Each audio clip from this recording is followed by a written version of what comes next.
Deep in the heart of Calderwood, dark secrets fester beneath the surface.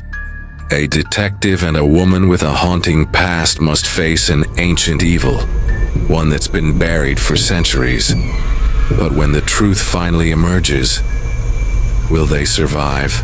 The twisted roots of the town's darkness? I don't remember the last time silence felt this heavy. The snow had started just past noon, soft and slow, but by the time we drove into Marrow Ridge, it was falling thick as wool. Pines loomed tall and quiet on both sides of the narrow road, and the only sound was the crunch of our tires through the frozen slush. I glanced at Max, who hadn't spoken in a while. His jaw was set, eyes focused ahead. "This is it?" he finally muttered, as the sign passed our left side. "Welcome to Marrow Ridge." Pop. 143. I nodded. Remote, cut off most of the year. Bad roads, no cell towers. Quiet enough to hide a secret or a body. Max pulled his coat tighter around him. "And the girl?"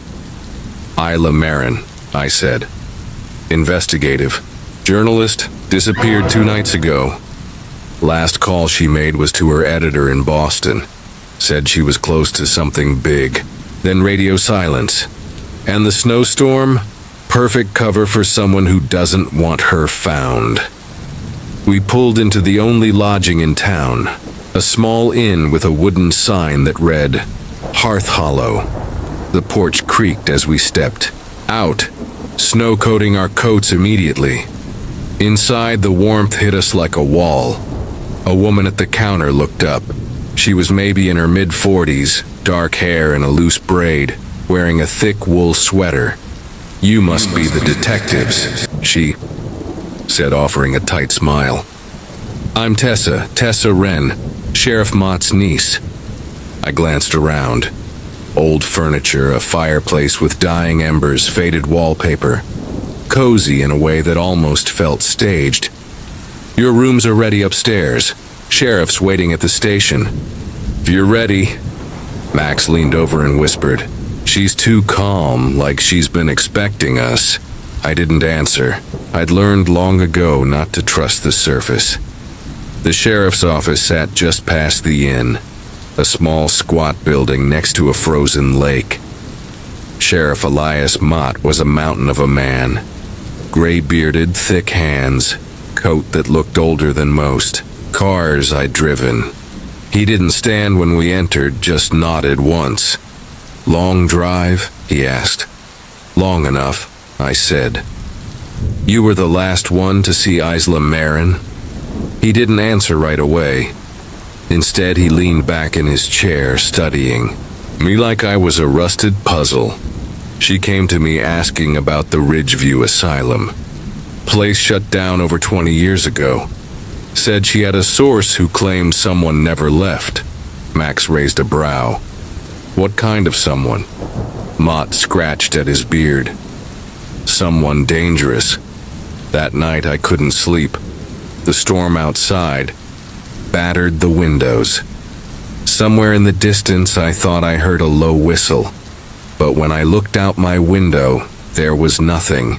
Just snow, trees, and the dark outline of a cottage far in the woods. A single window was lit. I made a note of it. Next morning we began with the last location Isla was seen. The old church near the edge of town. Its doors creaked open like a warning, and inside the pews were coated in dust. But someone had been there recently. "Footprints," Max whispered, crouching near the altar. "2 sets. One heavy, one light." He followed the lighter ones toward a trap door at the back. It was open. I descended first. The cellar smelled like earth and old rot. Shelves lined the walls, some with jars, others with what looked like patient files. "Isla's bag," Max said, lifting a leather satchel from the corner. Her recorder was inside. I pressed play. They lied. The asylum didn't shut down, just relocated. Mott knows someone's watching me. I think it's static. Back at the station, Mott was gone. A younger deputy, barely 25, said the sheriff had driven out to his cabin at the far end of the lake. No radio contact. We headed there just as the snow began falling again. Sheriff's cabinet was dark by the time we arrived. The place looked abandoned. One window was smashed, and the front door was ajar. Max drew his flashlight and gun. Inside, we found the sheriff's coat and blood. Still warm, Max muttered. We followed the trail outside around the back to the woodshed. I opened the door slowly. Sheriff Mott lay crumpled on the floor, eyes open, throat slit. Pinned to his chest was a note written in black marker. She asked too many questions. So did he. Max stepped back, pale. This wasn't panic, I said. This was a message. The sheriff's death didn't just send a ripple through Marrow Ridge. It shattered whatever illusion of safety still hung in the cold air. A body, a message, a mystery buried in snow. Max and I had both seen our share of death, but this felt personal. Someone had staged it like a play, designed to be found, and meant to terrify. The note pinned to his chest with a rusted nail read, "She knew too much, he let her." We stood beside Deputy Dale, the youngest on the force, who was still pale and shaking. "I saw him yesterday morning," he murmured. "Said he was going to clear out his old cabin near Lake Sky, that he needed to think." Max stared at the scene, jaw clenched. Someone followed him there, maybe waited for him. This wasn't random. I looked toward the surrounding trees. Snow still fell in light tufts, covering tracks quickly, almost like the killer had the weather on their side. "We need to trace back Isla's steps," I said. "Someone killed her, then the sheriff. That's not coincidence." Back in town, the innkeeper had left a message for us. Someone named Dr. Genevieve Lauren had tried to contact the sheriff days ago. No one had returned her call. She lived up near Ridgeview Heights, an area where the town's old sanatorium used to operate decades ago. "Didn't that place close down?" Max asked. 30 years ago, I replied. After a scandal, lost records, mistreated patients. Place was practically erased from the town's history. Max gave me a look, which means Isla probably looked into it. It took us nearly an hour to reach the weathered path leading to Ridgeview. The road was unplowed, and our tires crunched through inches of untouched snow. Trees arched over the trail like a tunnel. By the time we arrived, it was near dusk. The old sanatorium had long collapsed, but one structure stood intact nearby. A small, cottage-like building with boarded windows and smoke trailing faintly from the chimney. A black sign hung above the "Dear Lauren, GMD Dr. Genevieve Lauren" opened the door before we even knocked. Tall, with silver hair pulled tight behind her head, she wore a faded wool coat and gloves despite being indoors. "You're not the sheriff," she said. "He's dead," Max replied flatly. Her eyes widened, but she didn't seem surprised, just saddened. "Then you'd better come in." The inside was warmer but smelled faintly of antiseptic and wood smoke. Books and yellowing files covered every surface. Her home was half clinic, half archive. "Why did you call the sheriff?" I asked. She sat down without invitation, motioning for us to do the same. "Because Isla came to see me 2 weeks ago. She was investigating missing patient records from Ridgeview." "You worked there?" "Until it closed. Then I stayed. Someone had to keep treating the ones they left behind." Max frowned. "They left patients?" She nodded. "Not officially, but yes. Some were unfit to be transferred. Others were easier to forget. And some were buried. I leaned forward. Isla found something. A ledger hidden in one of the old supply rooms had names, dosages, warnings, and payments. Payments? She handed me a copy. Faded, water-damaged pages, but legible. 3 names caught my eye. Sheriff Mott, Ren Hollow, and Elia Cade. They were on Ridgeview's payroll? I asked. Genevieve nodded. Before they had the titles. They have now. Before they became the town's so-called leaders. Max raised a brow. Elia Cade is on the town council. And Ren Hollow? I asked. Genevieve stared at us. She was the youngest psychiatric nurse at Ridgeview. Now she teaches 3rd grade. We left the doctor's home with heavy steps. Snow had stopped falling, but the sky was thick with clouds. It felt like the world was waiting. Back in town, we headed to the school. Ren Hollow was prepping the classroom when we arrived. She smiled politely when we introduced ourselves, though her eyes darkened at Isla's name. She came to see me, Ren admitted. Asked about the sanatorium, about my old work. Why not tell the sheriff, Max asked. I did. He told me to keep quiet, said it was for her own good. She glanced at the drawings on the board, then back at us. She was looking into things that happened before her time. Things we were told to forget. Mott knew, so did Elia. What exactly happened there? I asked. Ren hesitated. Then she walked to her desk, pulled out a folder, and handed it to me. Inside were photographs, black and white, patients strapped to beds. One hallway with bloodstains along the tiles. Another showing a burned wing of the facility. They experimented, she whispered. Mind drugs, induced hallucinations, paid by private contractors. It was a trial site disguised as treatment. Max went rigid. How many died? No one knows. Why hide it? Ren looked me in the eye. Because some of those patients were from here.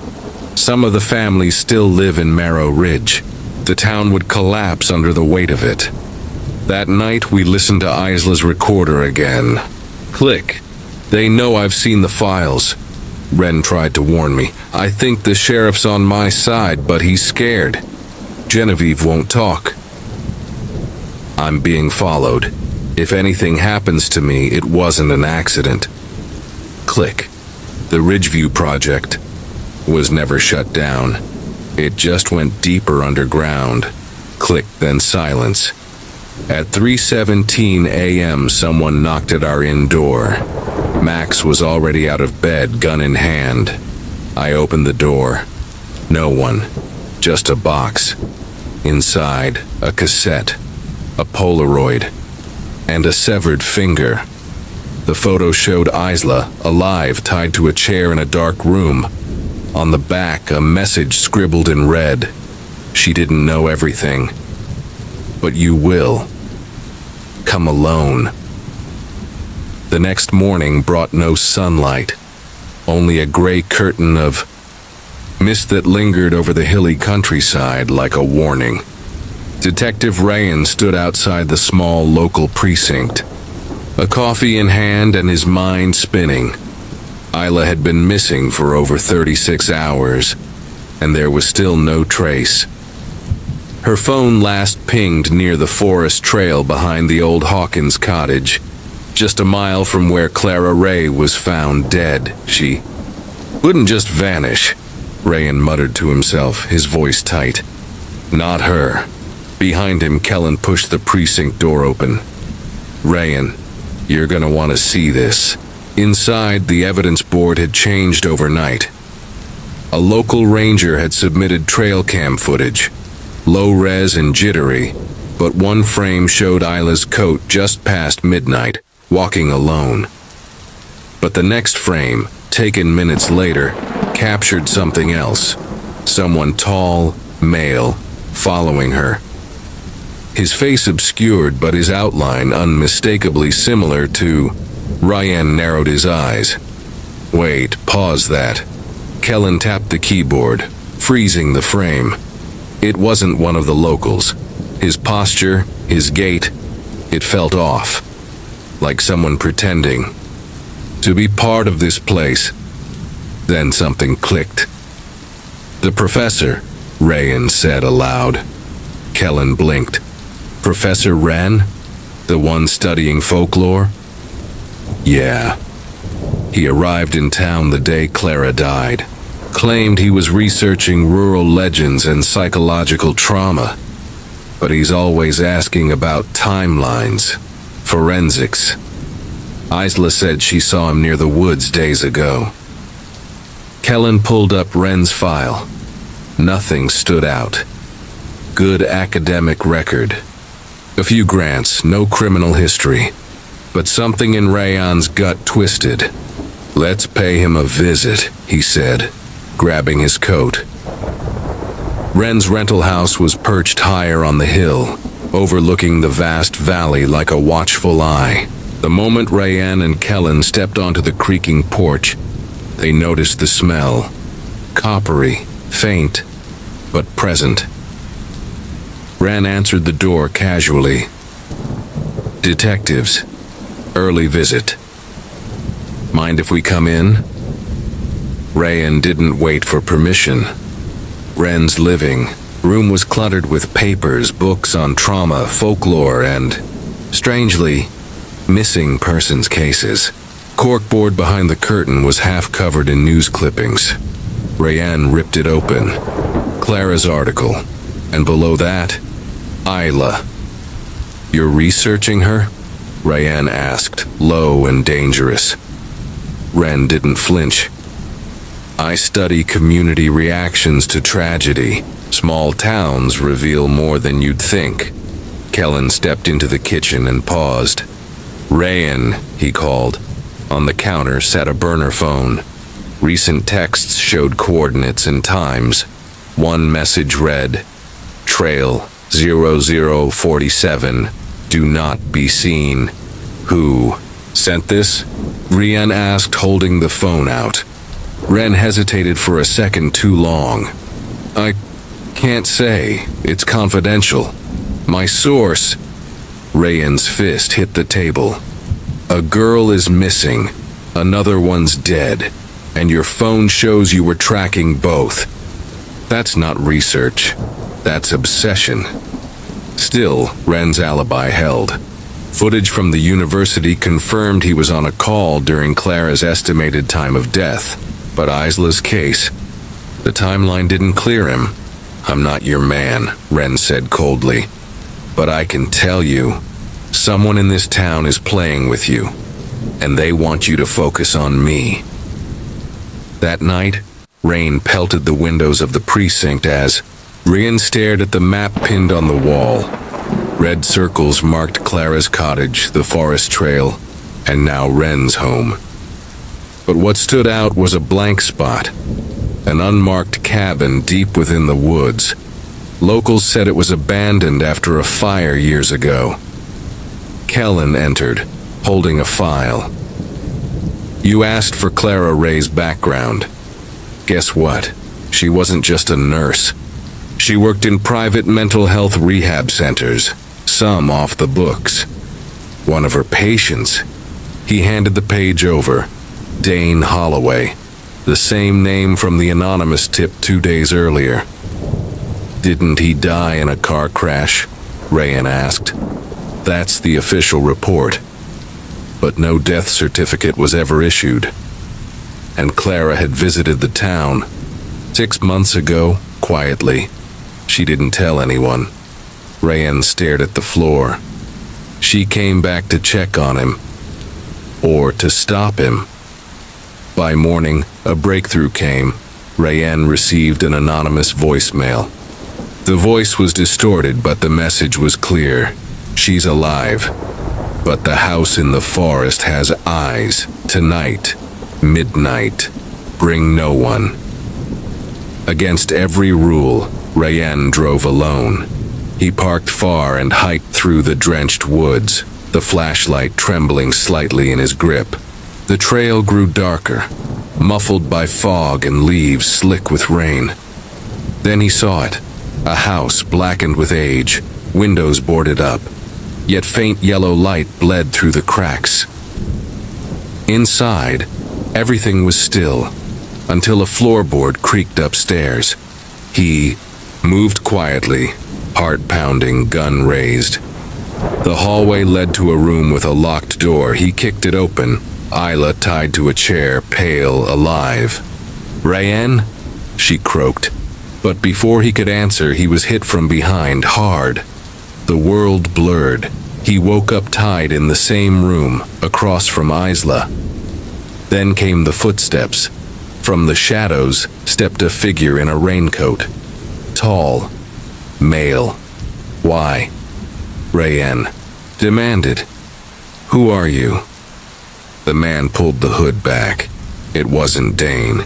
It was Deputy Harris, the one who first arrived at Clara's crime scene.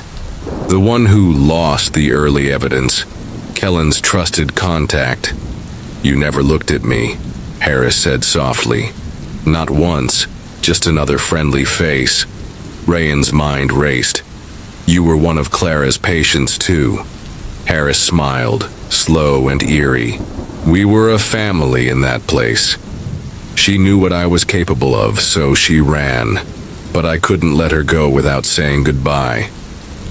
"And Isla?" She asked too many questions. "But don't worry. I like her." Just then, a gunshot rang out. Kellen burst. And rifle raised. "Step away from him!" In the confusion, Harris lunged. But Rayen managed to free his wrist, grab the pistol from the floor, and fire once. Harris collapsed. It was over.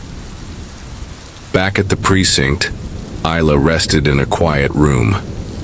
Rayen sat outside, hands bloodied, thoughts heavier than ever. "How'd you find me?" he asked Kellen. Kellen tossed a phone toward him. "You think I'd let you run off solo? I tracked your GPS. You're too stubborn for your own good."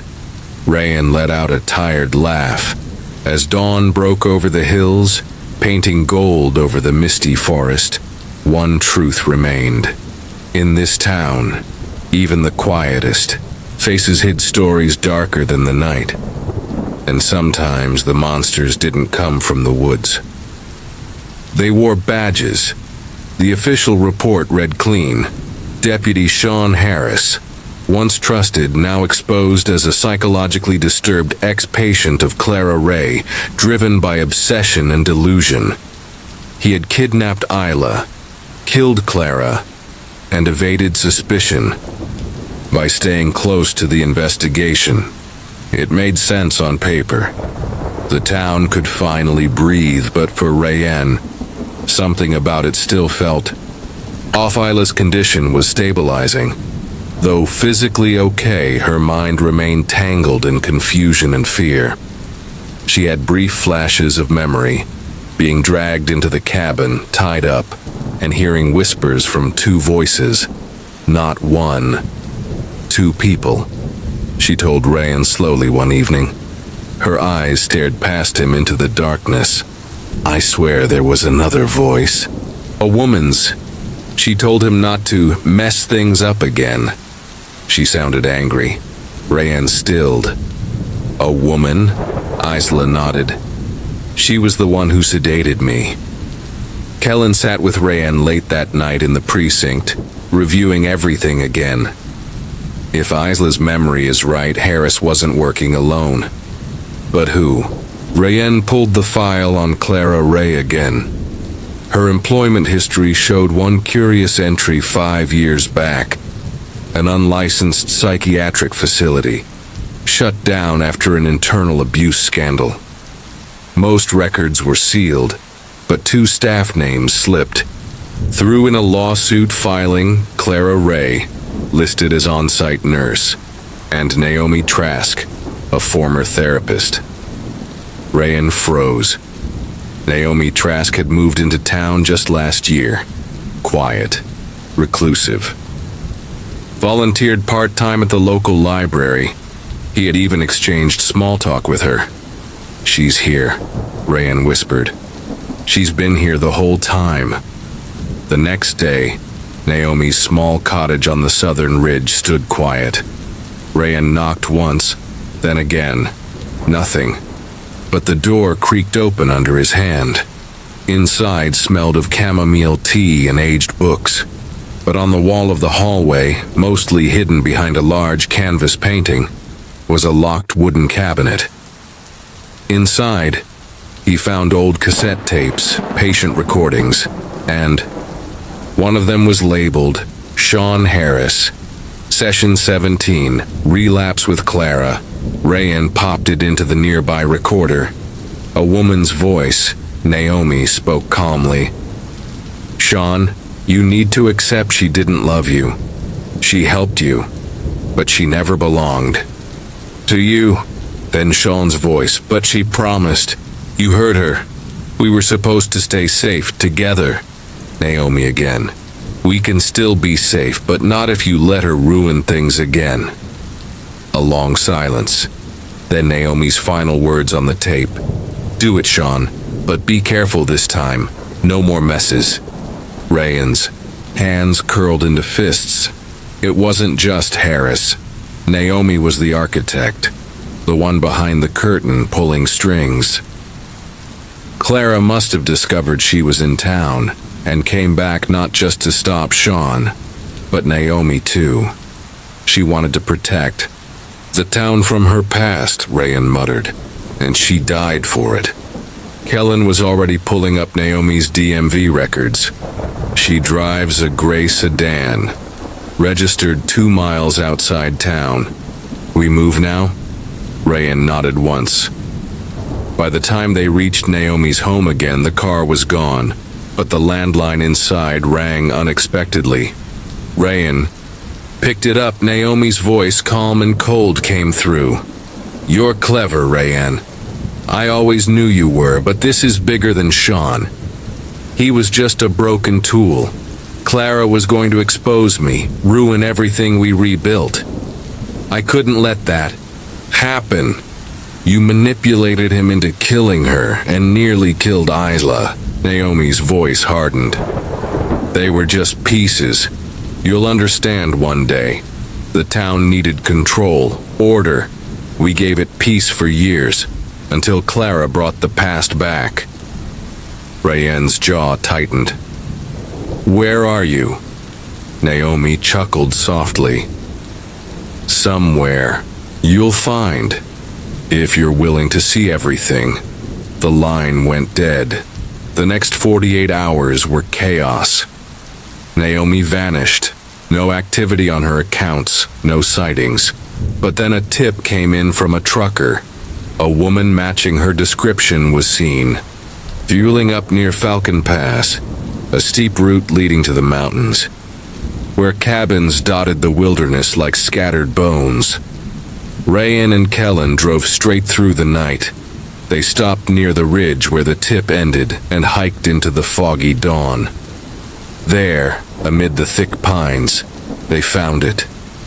An old bunker, half sunken into the earth. Rayan drew his pistol. Inside was empty but functional.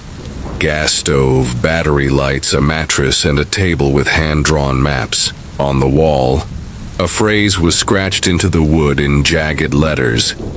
"The cure is order." Kellen stared. This wasn't just escape. She was planning something bigger. Or she already started it. Rayan whispered. Then they heard the click. A small camera in the corner, watching them. Recording. She was still ahead, but not gone, not yet. The wind howled through the trees as Rayan and Kellen stood outside the hidden bunker. The chilling phrase etched into the wall inside still echoed in Rayan's mind. The cure is order. It wasn't just a warning. It was a statement of belief. Twisted ideology. Naomi hadn't just manipulated Sean Harris into killing Clara Ray. She had been orchestrating something much larger, far more dangerous. They combed through every inch of the bunker. In a locked drawer under the table, Ryan found a map with several red circles drawn across the surrounding countryside. Each one was marked with dates and cryptic notes. Observation complete. Subject removed. Cleaned. Ryan spread the map out on the table. These are all locations in the county. Look, this one is the old boarding house that burned down 2 years ago. And this one, a remote rehab center. Shut down after a scandal. Kellen furrowed his brow. She's been cleaning up her own past. Anyone who could expose her. This is a cover-up operation going back years. Exactly, Ryan replied. And Clara was next. Ela was collateral damage. They contacted the station and requested backup to monitor the mapped sites.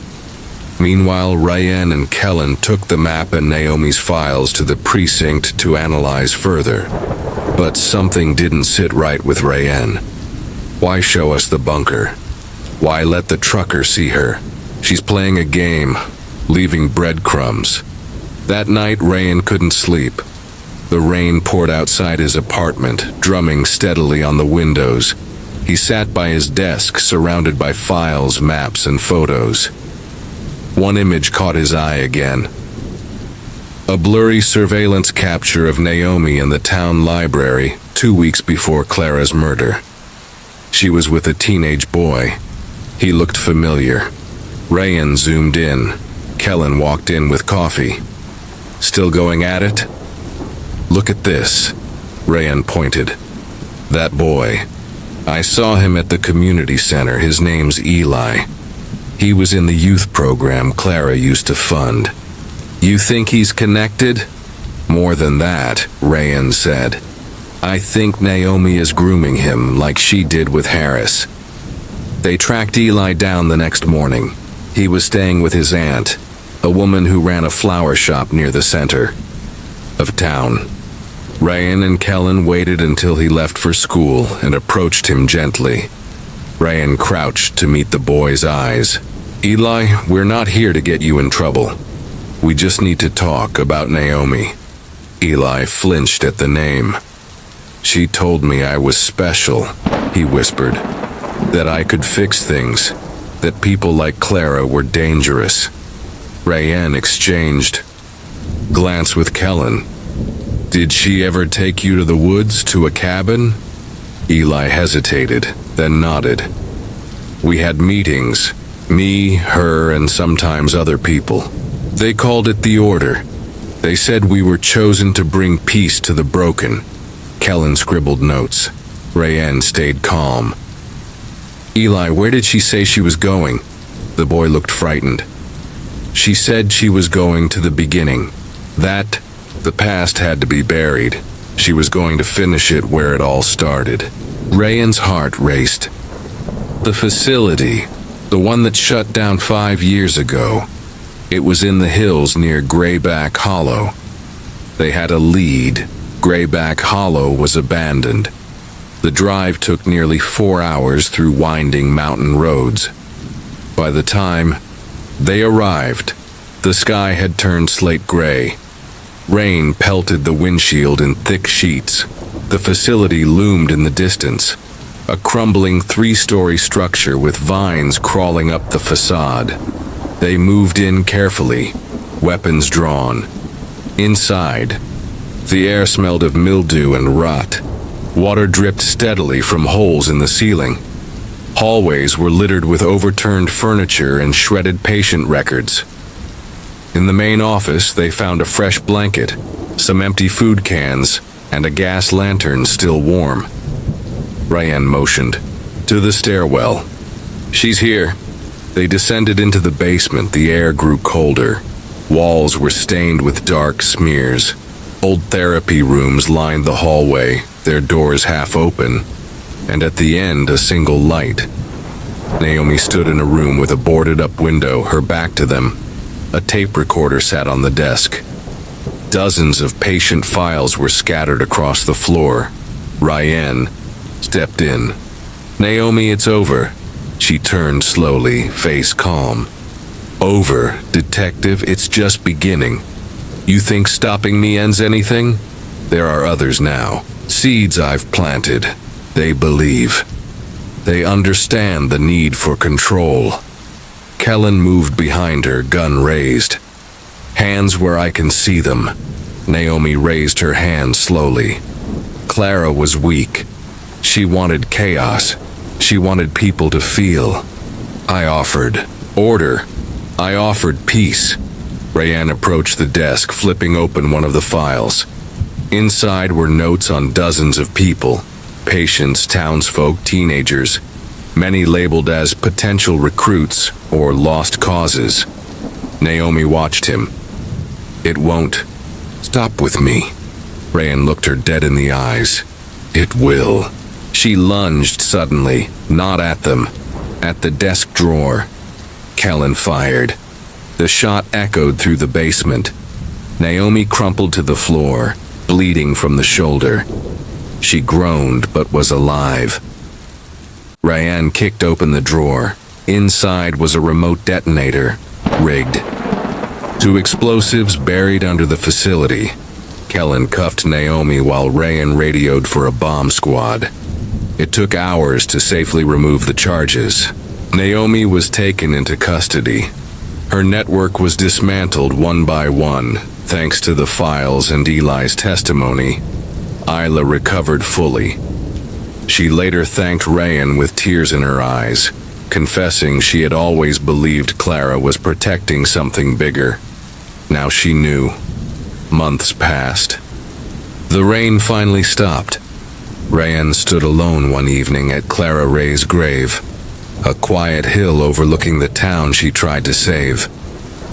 Kellen joined him. "You think it's really over?" Ryan nodded slowly. "For now.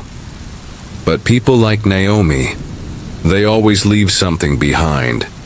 He placed a single rose on Clara's grave.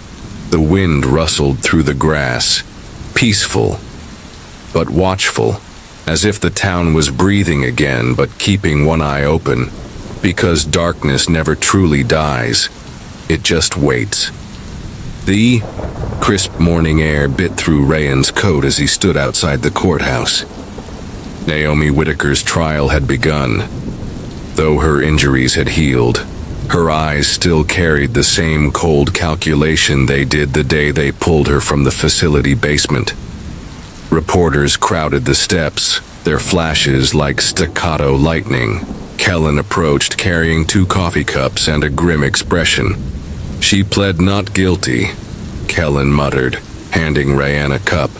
"Even with the files, the explosives, Eli's testimony, she's claiming she was framed by Clara and Sean." Ryan coughed. "She's playing for insanity. She wants to twist the narrative." Kellen nodded. "And the scary part? She might pull it off. Her lawyers are spinning Clara as a cultist philanthropist who manipulated young men. Sean's mental breakdown plays right into it." Ryan stared out across the parking lot. "Then we need something airtight. Something the defense can't bend. Something came later that day. While combing through the digital backups of Naomi's confiscated drives, Ryan stumbled on a heavily encrypted folder titled The Seed Files. It took 2 days to crack. What lay inside was worse than they imagined. Surveillance footage of private therapy sessions from the Grayback Hollow facility, unauthorized experiments involving psychological conditioning, behavior modification, and what Naomi called order trials. Even more chilling were the videos from recent years. Naomi coaching teenagers to disassociate, to cleanse chaos, and silence disobedience. Each video was time-stamped, with logs tied to the red dots on the map they'd found in the bunker. It wasn't just a theory now. It was evidence of a structured cult-like operation. But something new caught Ryan's eye. A woman appeared repeatedly in the logs. Late 30s, sharp cheekbones, often beside Naomi in planning sessions. She wasn't listed in any staff files. Kellen leaned in. That's not just another follower. Look, she's giving orders in this clip. Ryan pulled up DMV records and facial recognition tools. They got a match Madeleine Crowe. A former criminal psychologist went missing 3 years ago. Last known employment, a private institute Naomi once visited during a so-called rehabilitation conference. Rayanne sat back. She wasn't working alone. They tracked Madeleine's last credit card activity to a cabin rental 2 towns over in the hills of Dalespine. She'd used a fake name, but surveillance caught her car license plate. She's still nearby, Ryan said. And if she was part of the order, she's the last thread. They left immediately. The drive to Dalespine was harrowing. Storm. Clouds darkened the sky and lightning forked across the horizon. As they neared the cabin, the rain returned in heavy sheets. The woods surrounding the area were quiet. Too quiet. The cabin was modest, nestled between pine trees. Smoke curled faintly from the chimney. A car, dusted with pine needles and mud, sat out front. Ryan and Kellen approached from opposite angles, weapons drawn. The windows were fogged from inside. Ryan knocked. "Police! Open the door!" Silence. Then, the creak of a floorboard. Kellen kicked the door open. The cabin was dim but not empty. Photos covered the walls. Photos of victims, of Clara, of Ayla, even Ryan himself. Red strings connected different faces. Names were scrawled across the walls. Unclean. Converted. Watchers. At the center of it all, Madeleine Crowe sat at a wooden table, calmly sipping tea. "You're too late," she said softly. "Naomi's seed has already taken root. You've cut one head. More will grow." Ryan didn't flinch. "Hands where I can see them." Madeleine smiled and reached into her coat. Ryan fired a warning shot near her hand. She flinched, then slowly complied. They found a loaded pistol in her coat and a vial of an unknown substance. "I was the gardener," she whispered. "Naomi was the bloom." Back at the precinct, Madeleine was booked and placed under psychiatric hold. The contents of the cabin were logged. Among the photos and documents was a small journal, Madeleine's personal notes, and in it, a shocking revelation. Clara Ray had once funded the Grayback Hollow facility. Kellen stared at the page. Clara was connected. Ryan took the journal and kept reading. It turned out Clara had funded the facility early in her philanthropic career.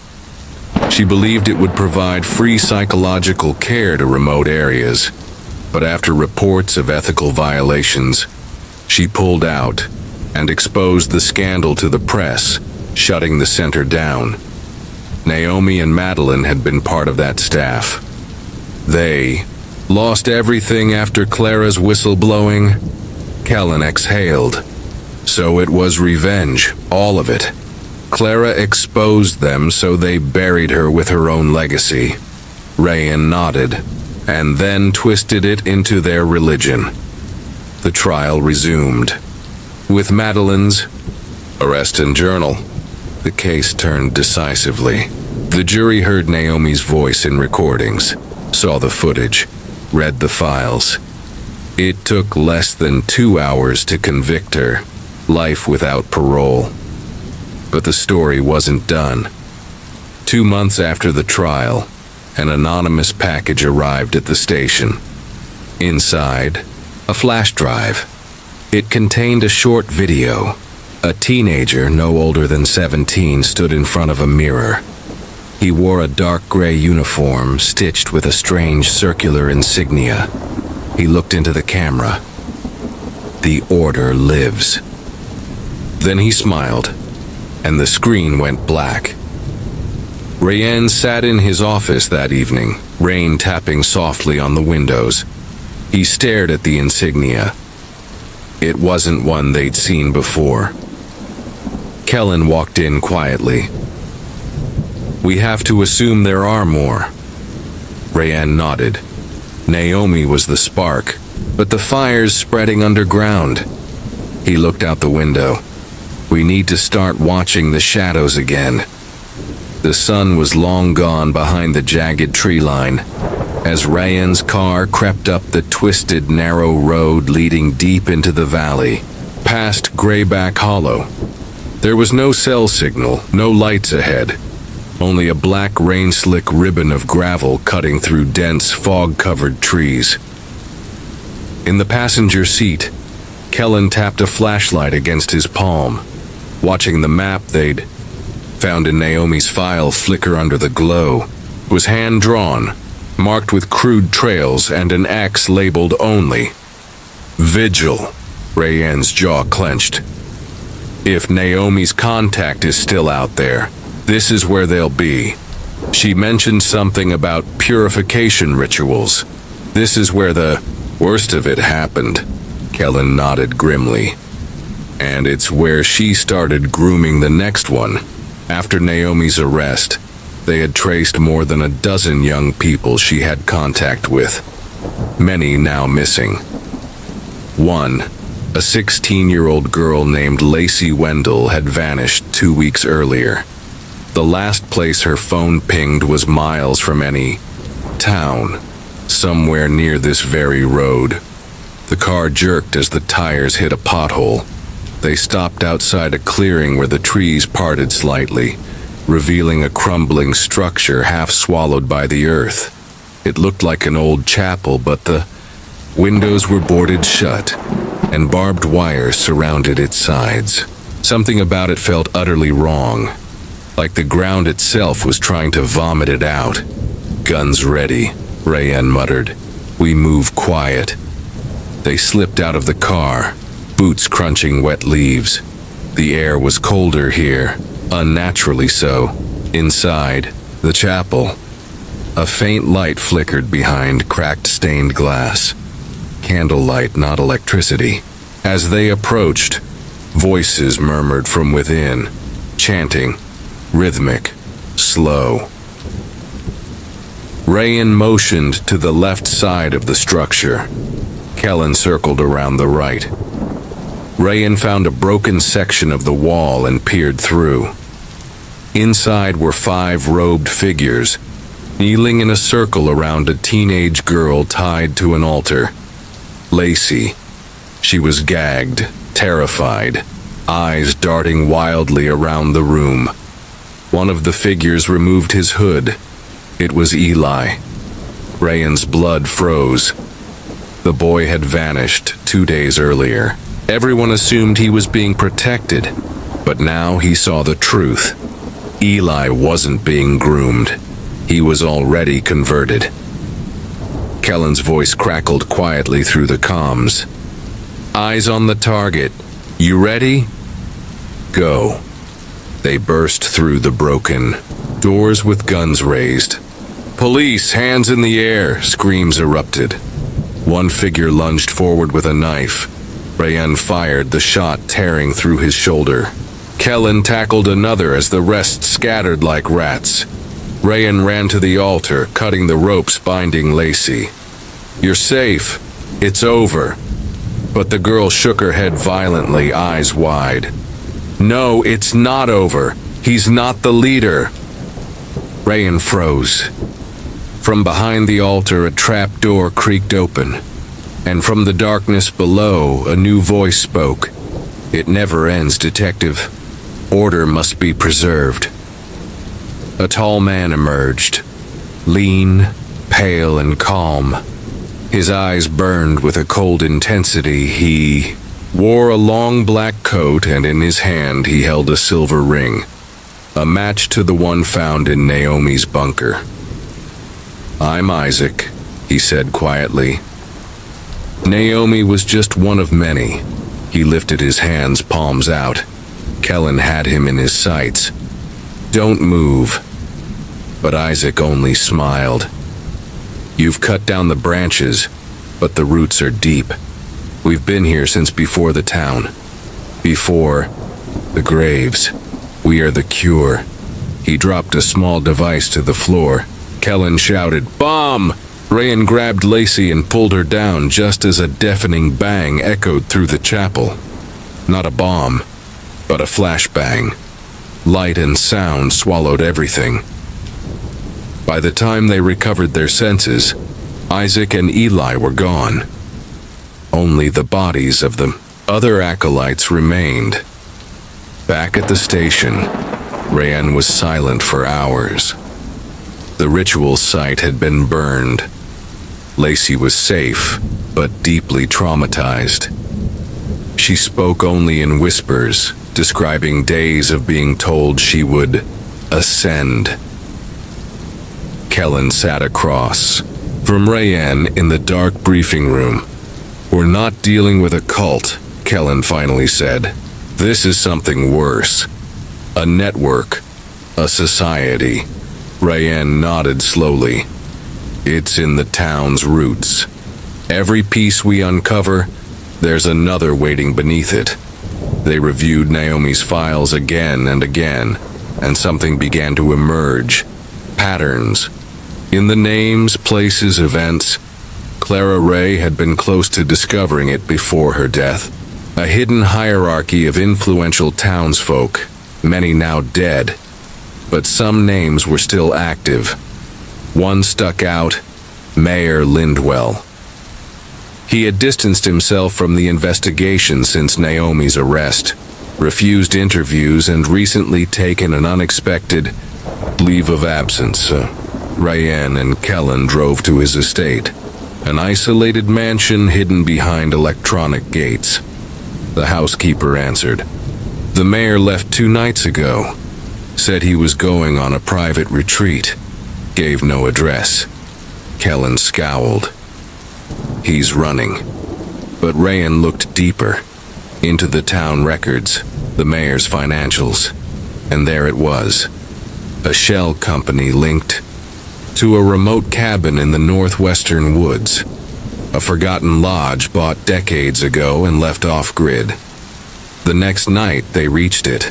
Snow began to fall, painting the forest white as they climbed the final hill. The lodge was massive, old timber, and partially buried in frost, but smoke rose from the chimney. They split up, Rayan through the back, Kellen from the front. Inside, fire crackled. Photographs lined the walls. Clara Ray, Naomi, Eli, Isaac, even children from the youth center. All connected. Webs of red. Thread across maps and notes. In the study, the mayor stood in front of the fireplace. He turned slowly as Rayan entered, eyes tired. "You don't understand, Detective. We kept order, we prevented chaos. Everything Clara did, everything," Naomi continued. "It was necessary." Rayan raised his weapon. "You're under arrest." The mayor smiled sadly. "It's already too late." From the cellar below came screams. Rayan bolted down the stairs. Kellen was already there, freeing 3 terrified teens locked behind steel bars. One of them wore the same silver ring. "It was supposed to be a renewal," the boy whispered. "A rebirth. They said the town needed to be cleansed again." Kellen stared at Rayan. "We just found their next generation." The mayor was gone, disappeared. A hidden passage in the library wall left open, leading to a frozen creek below. They searched for hours, nothing. Weeks passed. Trials began. Naomi was sentenced to life. Isaac remained at large. The mayor vanished without a trace. Rayan sat in his office on a rainy evening. Files closed, coffee cold. Kellen walked in. "You all right?" Rayanne nodded slowly. "No, but I will be. Eventually." "Anything left?" Rayanne opened a drawer and pulled out the silver ring. "Just this." He dropped it into a sealed evidence bag. "Burn it, and everything tied to it." Kellen took it without a word. Outside, the rain picked up. Rayanne looked through the window. Somewhere beyond the trees, in the dark hills, the roots still twisted deep. But for now, there was silence, and sometimes silence is victory. 3 weeks had passed since the raid on the mayor's hidden lodge. The town of Calderwood was trying to return to normal, but the kind of wounds left by what had been uncovered didn't close with time alone. Shops reopened, schools resumed, but behind every door was suspicion. Whispers filled the church pews. Some said the devil had walked among them. Others whispered that he never left. Detective Rayanne hadn't slept more than 2 hours a night. He kept the files close, revisiting every photo, every name, every twisted connection between the victims and their captors. He thought about Clara Ray constantly, how close she had been to unraveling it all. He thought about Naomi, now in a maximum security prison, where she hadn't spoken a word since the trial. He thought about Isaac, still missing. And he thought about the mayor, who had simply vanished like smoke. "Morning," Kellen said, stepping into the office with 2 steaming coffees. "You should really go home sometime. You look like a ghost." Rayanne didn't look up. "There's something we missed." Kellen sighed. "There's always something." "No." Rayanne gestured to the whiteboard where they'd mapped out the key players. "We assumed Isaac was the top, but he's not. Clara's notes mentioned something else. Someone called the architect." Kellen leaned closer. "You think he's real?" Clara thought so. And Naomi feared him. They dug back into Clara's encrypted files, which were still being slowly decrypted by the tech team. One folder, newly unlocked, was titled Aura. Inside were old newspaper clippings, photos of burned buildings, and strange symbols etched onto trees. One caught Rayanne's eye, a drawing of a circular emblem with overlapping triangles. He'd seen it before. "Wait." Kellen pointed. "Isn't that the same emblem carved into the basement wall at the mayor's lodge?" Rayanne nodded. "It's their true mark. The ones we've seen before were decoys. This is what they worship." Another file included a photo of an abandoned estate, overgrown, crumbling. The caption read, "Former residence of Emile Corin, founder of the Calderwood Planning Commission. Demolished 1972." But a handwritten note by Clara added, "Still standing, hidden beneath the forest line. Locals call it the mausoleum." That afternoon they geared up again, armed, silent, and tense. They drove north, beyond the jurisdiction of their department, beyond anything marked on maps. Locals had mentioned a stretch of road where compasses spun and animals refused to cross. It was there they found the mausoleum. At first glance, it looked like a collapsed farmhouse. But beneath the main house, down a set of stone steps covered in moss, they found a door that led into the earth.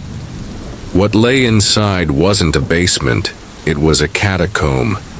Brick walls arched into vast corridors, lit only by the narrow beams of their flashlights.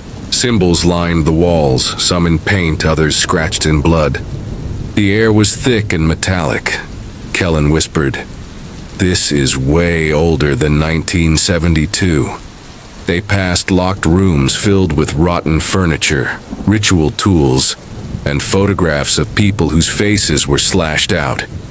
Then, in one chamber, They found rows of old medical equipment, stretchers, oxygen tanks, and something that looked like a surgical chair. Taped to the wall was a photo. Clara Ray, younger, maybe mid-20s, dressed in scrubs. Rayanne froze. She worked here. Kellen examined. The back. It was stamped. Corin Institute, 1985. But that's not possible, Rayanne muttered. She would have been 15. There was a noise, soft footsteps above. They raised their weapons and moved toward the sound. At the top of the stairs, a man in a suit stood calmly holding a cane. "I expected you sooner," he said. Rayanne kept his gun trained. "Who are you?" "I'm what you fear most," he replied. "A survivor." He stepped into the light. He was in his 60s but eerily fit, with sharp eyes and a face Rayanne recognized from an old portrait in the town archives. Emile Corin died in 1972, Kellen said flatly. Corin smiled. "Records are easily faked. Graves even more so." Rayanne lowered his voice. "You're the architect." "Yes," Corin replied. "And you've broken the pattern. This town's cycle was never about evil. It was about balance. You disrupted it." Kellen asked. "Why the children? Why the sacrifices?" Corin's face darkened. "Because purity fades. The world corrupts. We keep what's clean. You call it murder. We call it preservation." Rayanne stepped forward. "You're under arrest." But Corin pressed a button on his cane and the floor below them roared. Gas hissed from hidden vents. They staggered back, coughing. Rayanne grabbed Kellen and pulled him toward the exit. Corin's voice echoed through speakers hidden in the walls. "Leave now, or join the others in silence." They escaped just in time, collapsing on the forest floor as the mausoleum sealed shut behind them. Back at the station, no one believed them. The structure wasn't on any record. By the time investigators returned, the entrance had caved in. No trace of Corin, no catacombs, no proof. But Rayanne knew what he saw, and the ring, it was gone from the evidence room. A week later, a new corpse was found in the woods. A teenage boy. No marks, no cause of death. Just a silver ring clenched in his fist. At night, Rayanne stared at the town from his apartment window, watching the lights flicker like fireflies. He knew they hadn't stopped it. They'd only paused it. In the shadows, the roots twisted deeper than ever, and someone was still tending them. Detective Rayanne hadn't smoked in over 5 years. But tonight, on the back steps of the Calderwood precinct, he lit a cigarette with trembling fingers. The tip flared in the cold, humid air, casting a dull red glow across his tired face. He hadn't told anyone yet. Not Kellen, not the chief. But he was being followed. It started 2 days after the mausoleum incident. At first, he thought it was just nerves. The paranoia of facing something so ancient and real. But now he was sure. Cars he didn't recognize parked across from his building, shadows shifting in his rearview mirror.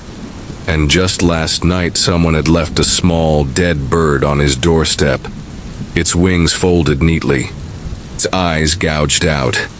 He crushed the cigarette underfoot and went back inside. Kellen was waiting at his desk, eyes wide. "Rayanne," he said urgently. "The boy, the one found in the woods?" Forensics came back. Rayanne's stomach sank. "What did they find?" Kellen hesitated. "Traces of a neurotoxin, extremely rare, derived from a plant that only grows in southern Peru." Rayanne blinked. "Peru? That's why." "It gets weirder," Kellen said, holding up a photo. The symbols found on his chest, they're not from the architect's group, they're older. We had a professor at the university translate. He says it's Proto-Sumerian, as in ancient Mesopotamia. The phrase roughly translates to, "the debt is unpaid." Rayan rubbed his temples. So this is something even older than Corin. Maybe he wasn't the architect. Maybe he was just a student. They sat in silence for a long moment. Then Rayan stood. "We need to find the origin. Whoever's still operating behind the scenes, we need to know who they are." Kellen agreed. And fast. Because another kid went missing this morning. They followed the new lead to a woman named Delilah Greaves, an archivist in her late 40s who had once worked with Clara Ray. Her name appeared only once in the decrypted Aura files, tagged with the phrase, "She knows about the Foundation." Delilah lived in a small cottage near Calderwood Southern. Marshes, surrounded by rusting bird cages and wind chimes. Her eyes were cloudy from cataracts, but she seemed to recognize them instantly. "Clara warned me you'd come," she said before either of them spoke. "But I thought it'd be years from now." Rayan stepped forward. "What do you know about the Foundation?" Delilah motioned them inside and shut the door behind them. Her home was a maze of books, old maps, and strange totems carved from wood and bone. "The Foundation," she said, pouring tea, "was created in 1912 by men who believed Calderwood sat on a place of power, not religious power, temporal. They thought time itself was thinner here, easier to stretch, easier to fold." Kellen raised a eyebrow. "Are you saying this is about time travel?" Delilah shook her head. "Not travel, influence. They believed sacrifices conducted on this land could echo through time, that a murder here could erase someone elsewhere. A child taken here could result in a plague avoided there." Rayan felt a chill. "How does Clara fit into this?" "She was born from it," Delilah whispered. "Her mother was a volunteer for one of the early experiments. Clara wasn't just investigating. She was trying to stop what created her." Rayan leaned forward. "And the architect?" Delilah's lips thinned. "Corin was the fifth. The title passes on. Every generation, one is chosen, groomed, sometimes by blood, sometimes by trial. They don't call themselves architects. That's just the name Clara gave them. They call themselves the Hands."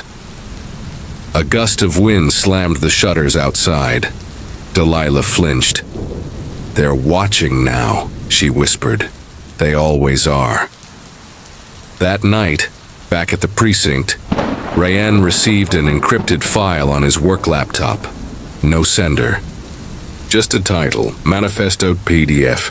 That night, back at the precinct, Rayan received an encrypted file on his work laptop. No sender, just a title, Manifesto PDF. He clicked it. Inside were pages upon pages of handwritten philosophy, diagrams of rituals, and lists of names. Familiar names. Judges, teachers, lawmen, even the pastor of Calderwood's main church. All labeled with symbols, a circle, a hand, or a flame. At the end of the document, a final line. "The next architect will rise before the blood moon. If you interfere again, the price will be personal." Rayan backed away from the screen. The blood moon was 3 nights away. Meanwhile, Kellen was reviewing traffic camera footage from outside Delilah's cottage. He froze a frame, just barely, visible in the trees behind them during the interview, was a tall man in a wide-brimmed hat.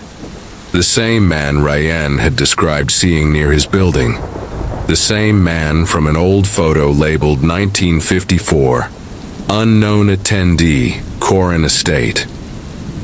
3 nights later, during the blood moon, a fire broke out at the Calderwood Church. Firefighters arrived too late. The building was reduced to ash.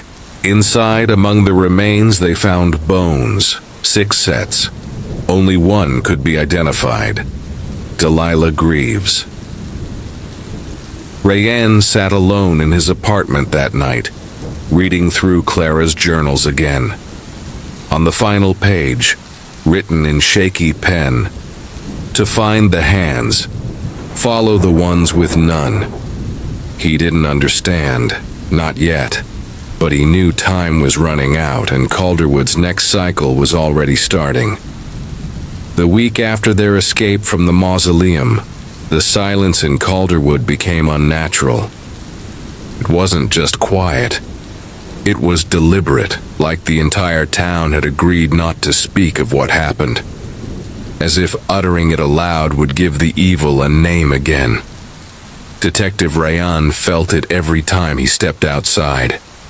Eyes watching through drawn curtains, heads turning just a second too late, children playing without laughter. Kellen had taken leave officially. Unofficially, he had locked himself in his apartment and hadn't responded to texts in 2 days. Rayanne considered breaking the door down, but decided against it. He knew what Kellen was dealing with. He saw the same haunted glint every morning, in his own mirror. The real weight, though, was what they'd learned. That Emile Corin was alive, that he was the architect, that the ring had disappeared from the evidence room. But it was the silence from above that screamed loudest. No one wanted this pursued. The department had buried the report. State investigators laughed it off. The feds never even returned the call. Ryan stood in his office that Monday morning, staring at the whiteboard. Every name, every string of red thread, every newspaper clipping and photograph pinned to the wall, it all pointed to one thing. This wasn't over. It had never been over. There was a cycle, and they were merely the latest ones to interrupt it. He picked up a file Clara had compiled, one they hadn't fully explored yet. On the front was a single word, handwritten in bold marker: inheritors. He flipped it open. Inside were photographs of people. Some were from Calderwood, others were not. All had one thing in common. They had survived mass tragedies, fires, cult raids, disappearances, and all of them were children when it happened. Each file had a symbol scribbled in the corner. The overlapping triangle sigil of the architect at EIB. The back of the folder was something else, a list of names. Rayanne froze when he read the second name, Kellen Miles. He sat down hard in his chair. His breath caught in his throat. Kellen had been adopted, he'd said once, grew up outside Calderwood, had no memory of his early years before age 10. But what if that wasn't true? Rayanne got up and left immediately. Kellen opened the door after 5 loud knocks. His face was pale, beard unshaved and eyes ringed with exhaustion. "If you're here to tell me they found another body, save it. I can't." Rayanne held up the folder and stepped inside. "We need to talk." Kellen sank into the couch.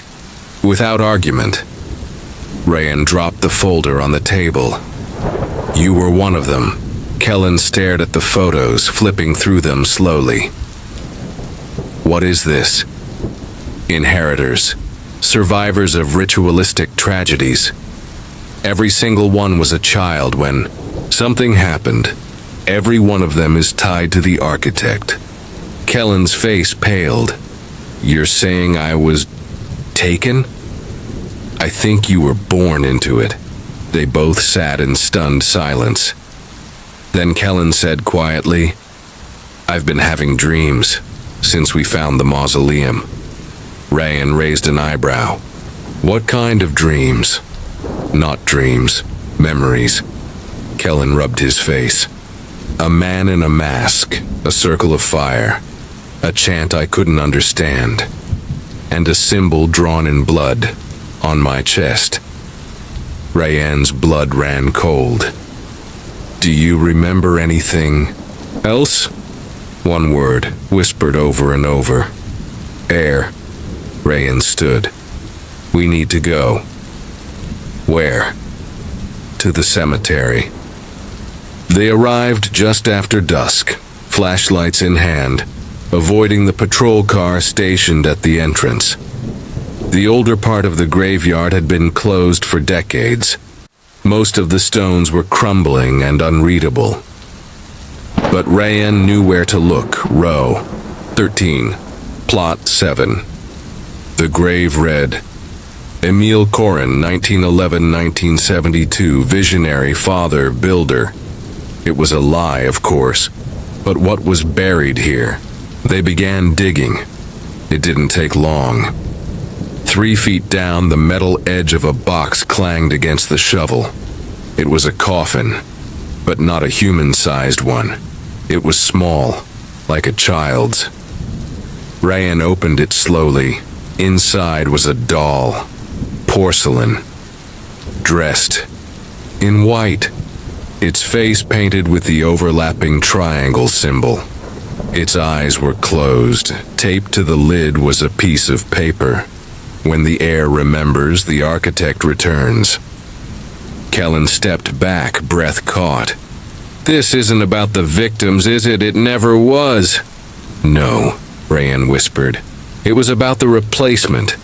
Kellen looked up at him. Me. Suddenly, Rayanne's phone rang. Blocked number.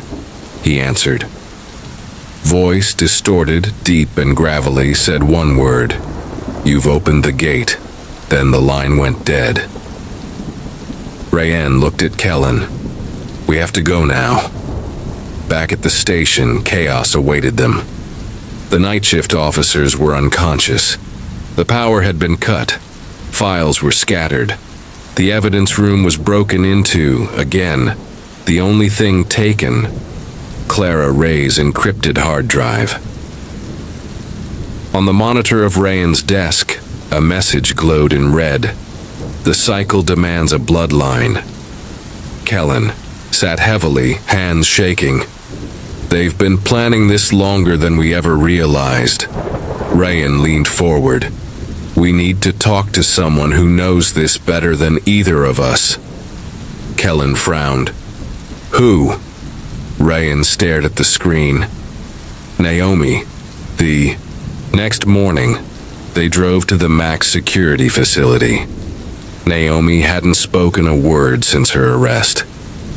But something about this, about Kellen's memories and the resurgence of the architect, might shake something loose. They sat across from her in the visitation room. Naomi stared at them, unmoving, until Kellen spoke. I remember the fire. I remember the circle. I remember the word, air. Naomi blinked. Once. Then she smiled. It wasn't a kind smile. You're ready, she said softly. Finally. Rayanne leaned forward. Who is he preparing you for? She looked at Kellen. You think you're here to stop him, but that's not your role? What is my role? Kellen asked. You're the door. Rayanne frowned. What does that mean? Naomi leaned back, eyes glowing with eerie calm. When he crosses over, it'll be through blood that knows the way. Blood that was once his. You're not just an heir, Kellen. You're a vessel. That night, Kellen disappeared. Rayanne returned to his apartment to find the door wide open. No sign of struggle, no blood. Just the ring, now warm to the touch, resting on the kitchen table. Beside it was a note, written in Kellen's handwriting. I have to remember everything. Don't follow me. Rayanne sat down, exhausted, furious, terrified. They weren't chasing the killer anymore. They were chasing the next rebirth. A day later, Another body was found. This time it was an adult, middle-aged man, burned symbols on the skin, mouth sewn, shut, eyes removed, but something new was carved across his chest. The door is open. Rayan returned to the mausoleum ruins alone. Something told him it hadn't sealed itself completely. He was right. The stone had cracked. A small opening remained. He stepped inside. The torch he carried flickered. Then he heard it, faint chanting from below, and a voice. Not Kellen's, not Corin's. Someone. Older, deeper, calling him by name. Rayan's hand gripped the torch tighter, the flame sputtering as he descended into the depths of the mausoleum. The air grew colder, the stale smell of earth and decay seeping into his lungs with each step. The chanting, soft, rhythmic, almost hypnotic, grew louder as he made his way through the winding corridors. He'd been here before, but this time felt different.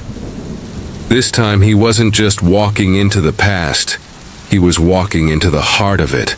The walls seemed to pulse with a faint energy, the symbols etched in the stone more than just decorations. They were alive, the same symbols from the photographs in Clara's folder, the same ones Kellen had remembered from his dreams, the architect's work, and now Rayan was part of it. The door was open, and he was standing at the threshold. He reached the end of the narrow hallway, where a large chamber opened up before him. The walls were covered in murals, depictions of men and women in strange, ritualistic poses, their eyes hollow and empty. At the center of the room was an altar, made of black stone, with intricate carvings of the same symbol. In front of the altar, Kellen stood, his back to Rayan. His hair was disheveled, his clothes torn, but it wasn't the same Kellen Rayan had known. His face was pale, drawn, eyes wide and glassy. His mouth was moving, but no sound came from it. The chanting came from him, deep and guttural, like a voice from another time. "Kellen!" Rayan shouted, stepping forward. But Kellen didn't react. His movements were jerky, unnatural, as if he were being controlled by something else. Rayan's heart pounded in his chest. "Kellen, stop!" But Kellen didn't stop. He raised his hand and the air seemed to tremble around them. Rayan felt a sudden pressure, like an invisible force pushing against him, holding him back. The ground beneath them trembled. Then, from the shadows, a figure emerged. The man was tall, his face obscured by a hood, but Rayan could see the faint outline of the same triangle symbol etched into his forehead. The architect, the one who had orchestrated everything. The figure stepped into the light, revealing his face. It was Emil Corin, but it wasn't just Emil Corin. His eyes were black, empty. His skin was too pale, stretched tight over his bones, and his mouth twisted into a cruel grin. He looked at Rayan, and for a moment, the room seemed to hold its breath. "You're too late," Corin said, his voice smooth, like silk. "The cycle has begun." Rayan's stomach dropped. "What do you mean? What's happening here?" Corin's smile widened. "The bloodline is complete. Kellen is the key. He always has been." "No," Rayan whispered, stepping back. "He's not." "He is," Corin interrupted, his voice rising. "He is the heir, the one who will bring the architect back into this world. And you, detective, are the one who will make sure it happens." Rayan's mind raced. He had been chasing this ghost for months, and now it was here. The truth, hidden, twisted, and buried for so long. Kellen was never just a victim. He was the vessel. No, Rayanne said again, shaking his head.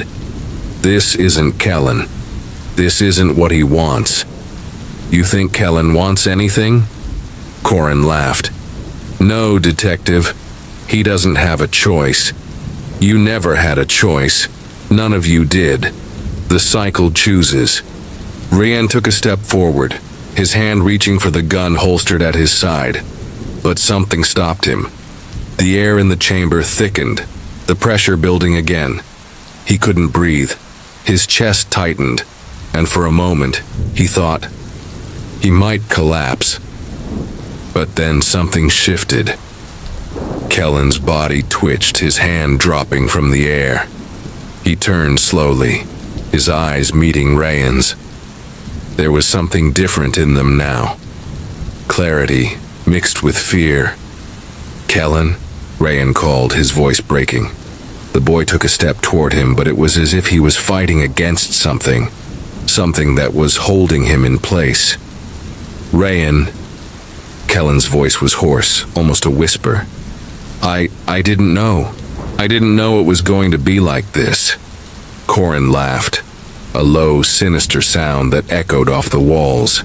You think he's still in control? He's nothing but a puppet. You can try to reach him, but he's already been claimed.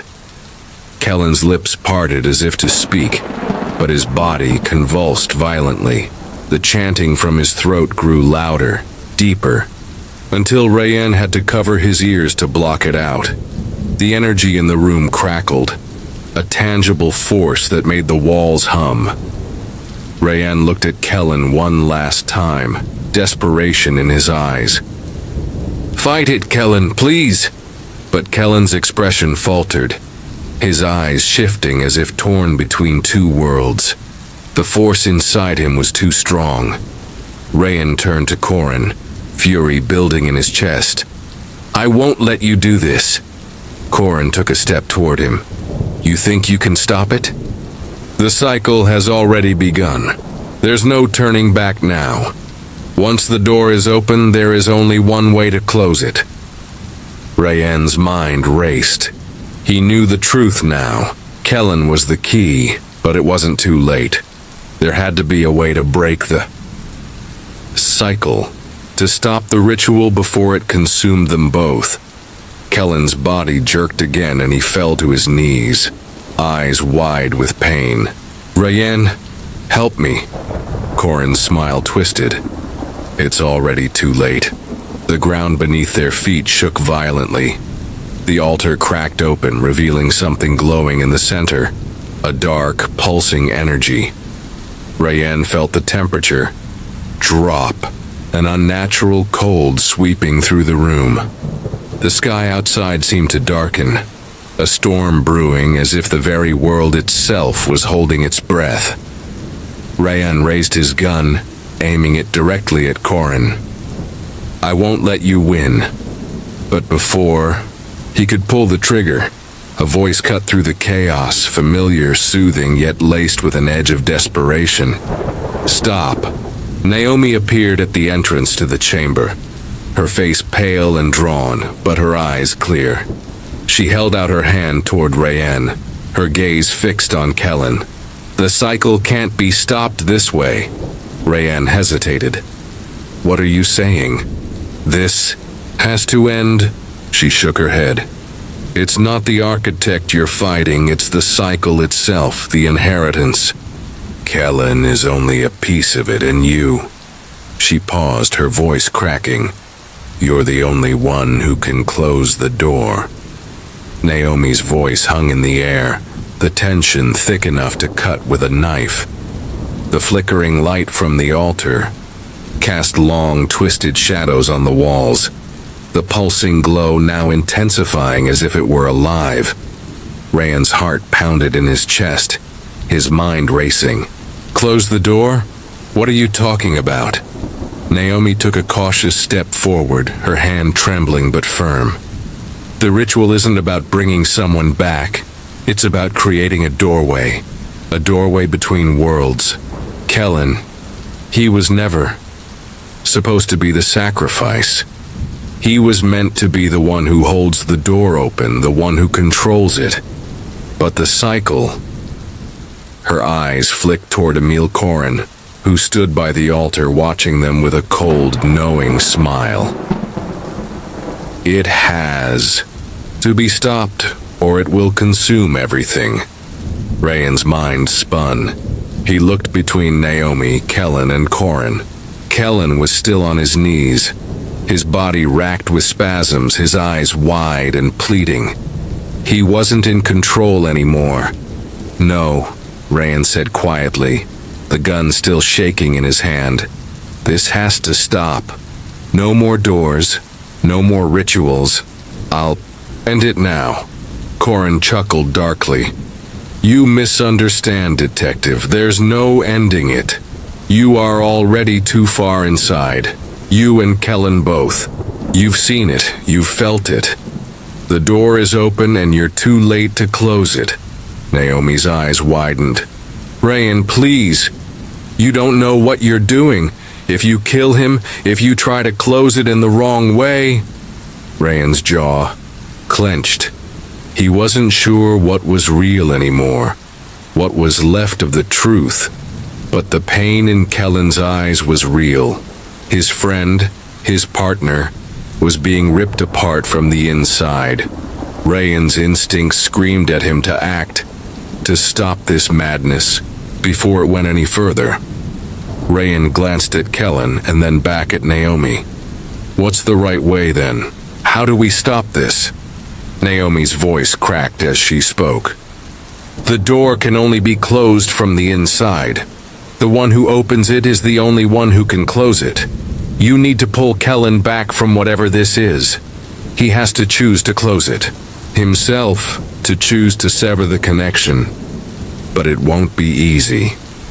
Kellen's head snapped up, his eyes no longer fully his own. He reached out, his hand trembling as he locked eyes with Rayan. Rayan, please, don't let me do this. Korin moved toward the altar, a satisfied glint in his eyes. You can't save him. The architect's will is already inside him. It's only a matter of time before the ritual reaches its conclusion. Rayan stepped closer to Kellen, ignoring Korin's taunts. Kellen, listen to me. You are not this. You can fight this. We can fight this together. Kellen's lips parted, but no sound came out. His whole body seemed to fight against the power, as if his very soul was being torn in two. The glowing energy in the center of the altar pulsed faster now, a strange hum vibrating through the floor beneath their feet. Naomi's hands were shaking as she took a step forward. Rayan, you have to act now. Kellen doesn't have much time once the door is fully open. Rayan's voice was firm, cutting through the chaos. I know, but we're not giving up yet. He turned back to Kellen, his voice soft but strong. Kellen, look at me. You've always had the choice. Don't let this destroy you. You can close the door. I believe in you. For a moment it seemed as if Kellen was about to speak, to fight back the force inside him. His eyes flashed with something Rayan hadn't seen in him before. Hope, desperation. But then the world shook. A terrible, bone-shaking tremor ran through the chamber, and the altar's energy flared, nearly blinding them. The chanting rose to a deafening crescendo, a screeching noise that tore at their minds. Kellen's eyes glazed over again, and his body jerked violently as if the power inside him was ripping him apart. No, Rayan shouted, pushing forward. Kellen's voice broke through the chaos in a raw cry. I can't, Rayan, I can't control it anymore. The dark energy enveloped Kellen completely, and in that moment, the air seemed to freeze. It was as if the world itself had stopped breathing. Every movement, every sound halted. Rayan's heart hammered in his chest as he moved closer, his hands reaching out to Kellen. Rayan, Kellen said, his voice barely a whisper. I'm so sorry. I never wanted this. I never wanted to hurt anyone." A terrible scream tore from Kellen's throat, and Rayen felt a sharp, twisting pain in his chest. The air in the chamber thickened, and for a moment he thought he might lose himself to the same force that had claimed Kellen. But then, something shifted. The energy around Kellen began to flicker. It pulsed erratically at first, then more steadily, as if fighting against itself. Rayen seized the moment. He reached for Kellen, his hands clutching his shoulders tightly. "Fight it," Rayen urged. Kellen's eyes locked with Rayen's, and for the first time Rayen saw the true depth of his struggle. Kellen nodded, his body shuddering as he tried to fight back the power coursing through him. The door was still open, and Kellen was the only one who could close it. Rayen held his breath, praying that Kellen could find the strength to break free. He looked at Naomi, who stood by, helpless, her face filled with an expression of sorrow and fear. For a second, the energy flickered out. The silence was deafening. Then, Kellen screamed.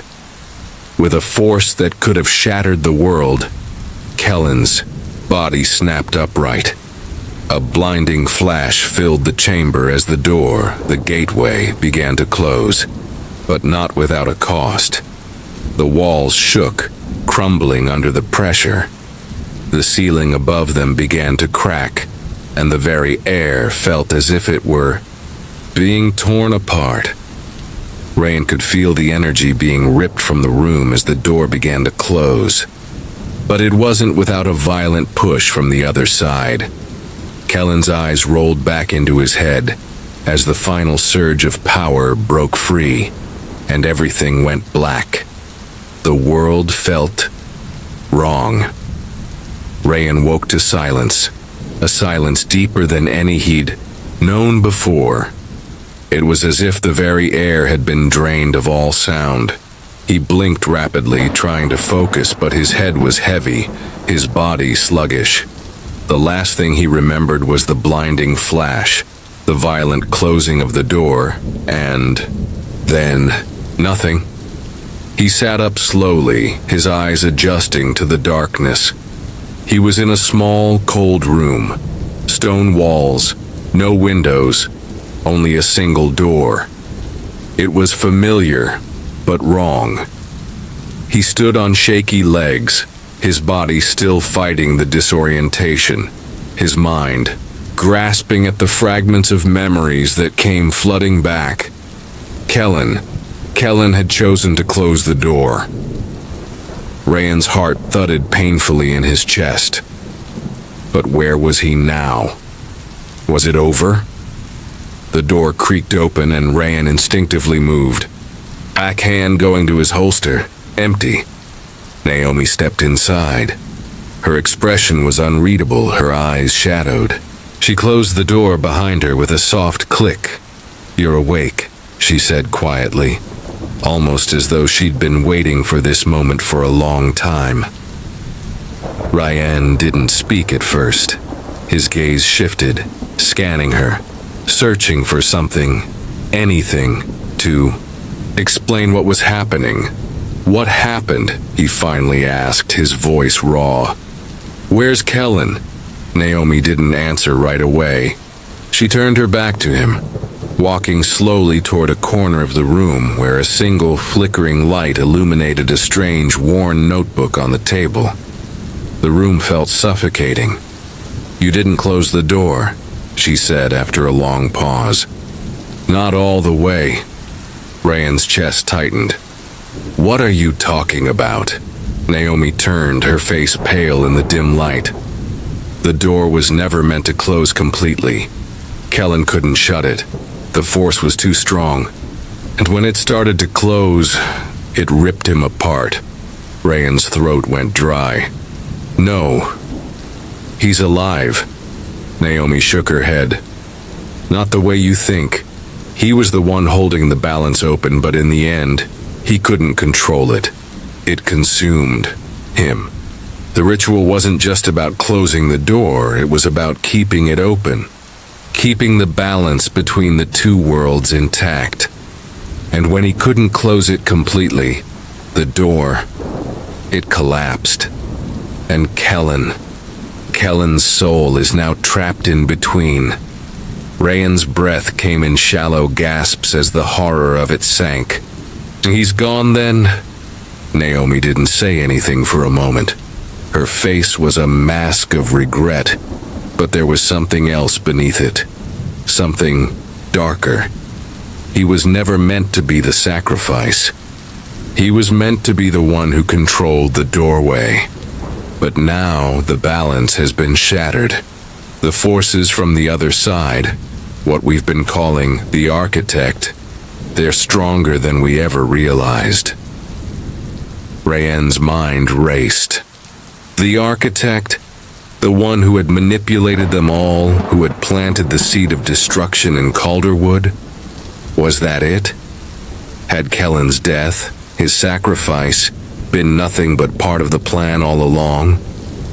He couldn't bring himself to look at Naomi, the betrayal in her eyes, the emptiness that lingered there. It was enough to break him. Naomi stepped closer. There's more, Rayan. Rayan snapped his head up, meeting her eyes for the first time. What do you mean? The architect didn't vanish after all, Naomi whispered. He's still here, waiting for the next part of the ritual to begin. Rayan's heart skipped a beat. What? Naomi's gaze was steady, but there was a sorrow to it now. The doorway was never meant to open fully.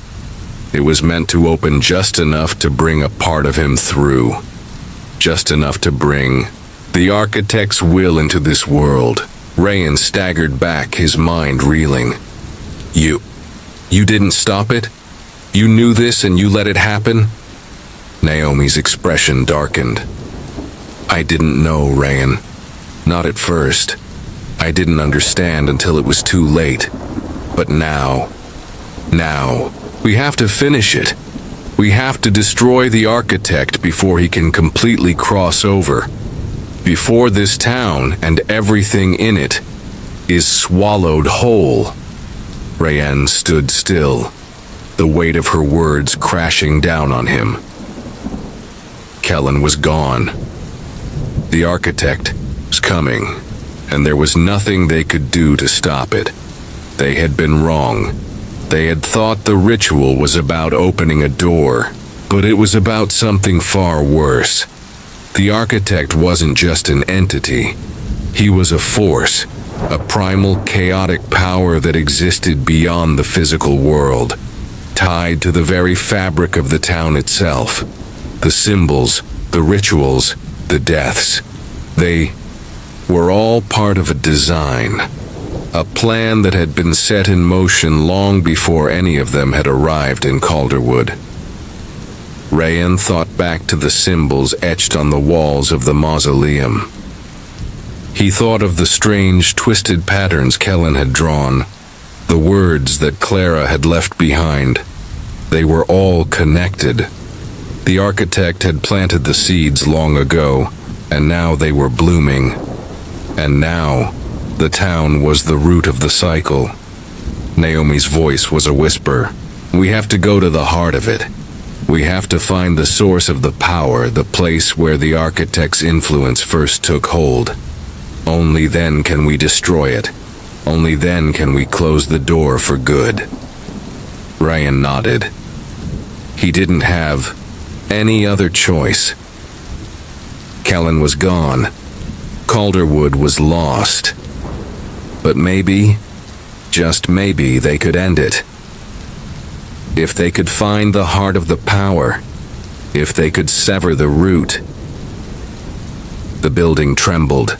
Rayan's heart leaped into his throat as he heard the familiar, ominous hum reverberating through the walls. The architect was getting closer. Naomi's eyes met his, and for the first time in days, they were filled with something other than despair.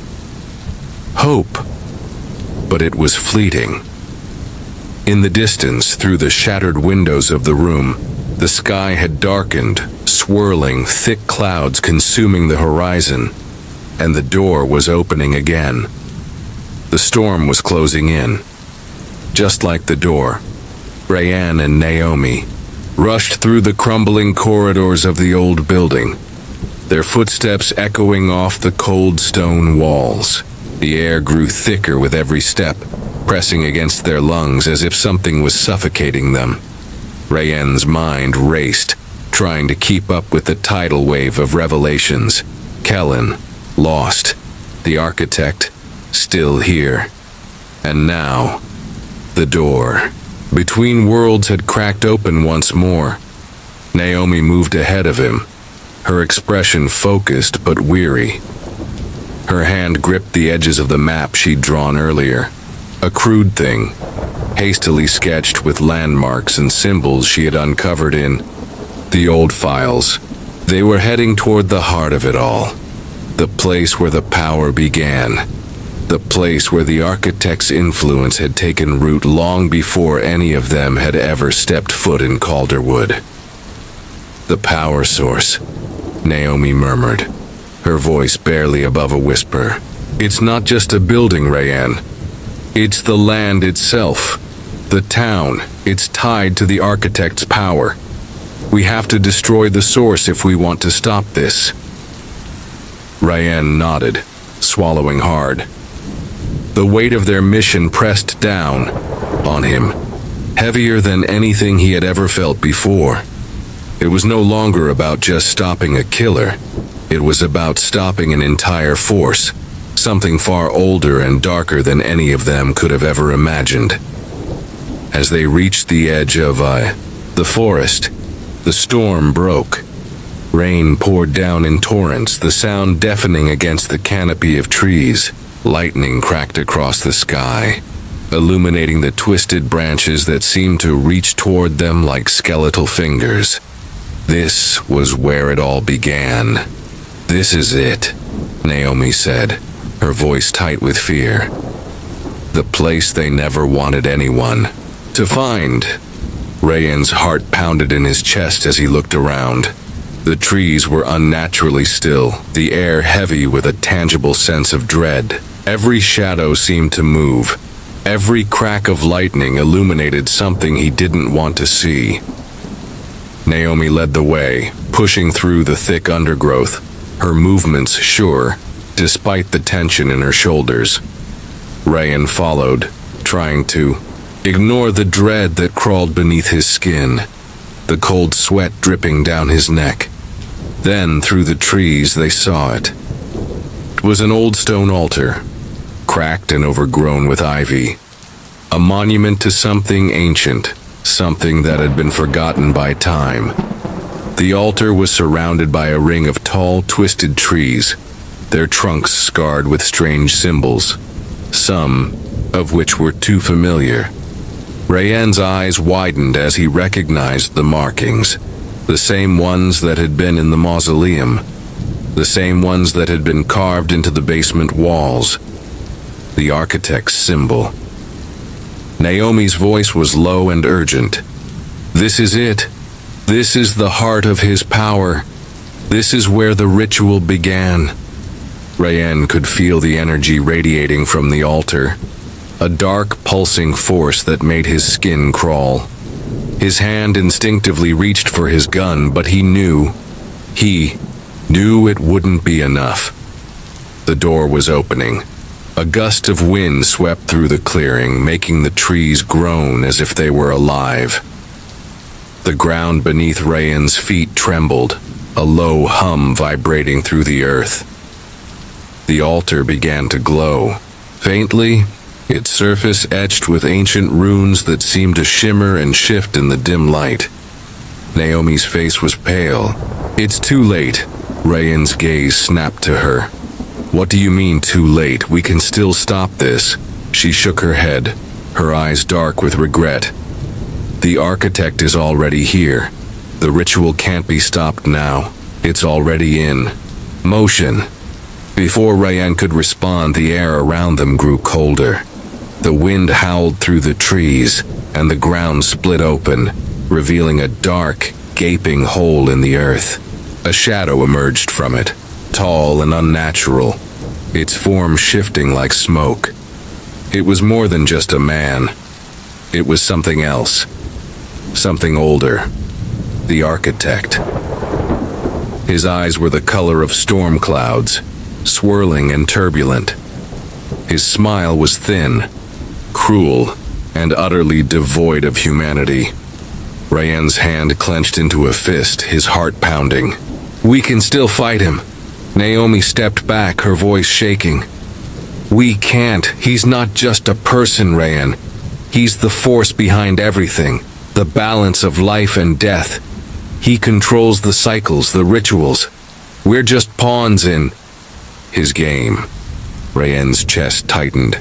"Then what do we do? Just let him win?" The architect's laugh echoed through the trees, a sound that twisted Rayanne's stomach. "There is no winning. There is only balance," Naomi whispered. "He wants to consume us, all of us. Calderwood, the town, the people. It's all part of his design." Rayanne's mind raced. He couldn't accept it. He wouldn't. There had to be a way to stop this. The architect raised a hand and the wind picked up, howling around them like a living thing. "You think you can stop me? You can't. You never could." Rayanne didn't wait for Naomi to speak. He dashed forward, drawing on every ounce of will he had left. He wasn't going to let this town fall. He wasn't going to let everything they'd uncovered, everything they'd fought for, be for nothing. The air around them snapped, and the ground trembled as the architect extended his hand. A pulse of dark energy shot from his palm, and Rayanne barely managed to duck as it slammed into the stone altar, cracking it wide open. Naomi screamed, "Rayanne, get back!" But it was too late. The altar exploded, sending shards of stone flying in every direction. The blast knocked Rayanne off his feet, slamming him to the ground with a force that stole the breath from his lungs. Through the haze of dust and smoke, Rayanne could just make out the shape of the architect, standing tall and unwavering, as the storm continued to rage around them. The doorway was open wider now, the darkness spilling out, swallowing everything in its path. And in the distance, Rayanne heard the faintest whisper of a voice, like a wind carrying a lost soul. The door wasn't closing. It was only just beginning. The town of Calderwood had always been a quiet place. That was before the truth came out, before the secrets buried deep within the roots of the land clawed their way to the surface. Rayanne stood at the edge of the forest, staring into the endless stretch of trees. It had all led here. Every clue, every twist, every death. The shadows of the past had finally caught up with him. "Rayanne." Naomi's voice broke through his thoughts. She stood beside him, her once shattered spirit now resolute, determined. Her hair blew lightly in the wind, and for the first time in what felt like ages, there was a trace of hope in her eyes. But there was something else too. A weight, a foreboding presence that neither of them could shake. He turned to her, his hand subconsciously brushing the gun in his holster. He was ready for whatever was coming. They both were. But what neither of them were prepared for was the quiet voice that echoed from the darkness of the trees. "You shouldn't have come back." Rayanne's heart stopped. The voice was familiar, twisted by time but unmistakable. "Corin," he muttered, his eyes scanning the night for the figure that had haunted him for months. From the shadows, the man they had thought was dead emerged. Emil. Corin, his age now twisted and inhuman, his sharp eyes glowing with a sickly gleam. "I told you." Corin smiled, his voice cold. "You've broken the balance, detective. The roots will never be untangled. The end is inevitable. Rayanne's grip tightened on the gun, but Naomi placed a hand on his arm. We have to end this. For everyone. For a brief moment it felt as though time slowed. Rayanne looked into Naomi's eyes and he saw the truth. She wasn't just an innocent bystander in all of this. She had known more than she had let on. But it wasn't her fault. She had been forced into this nightmare. Just like the rest of them. Naomi, he whispered, his voice barely audible. She gave him a small, sad smile. I never wanted any of this to happen, but I know now that some truths are buried too deep to leave behind. And you, Rayanne, you've always been meant to uncover them, the sea.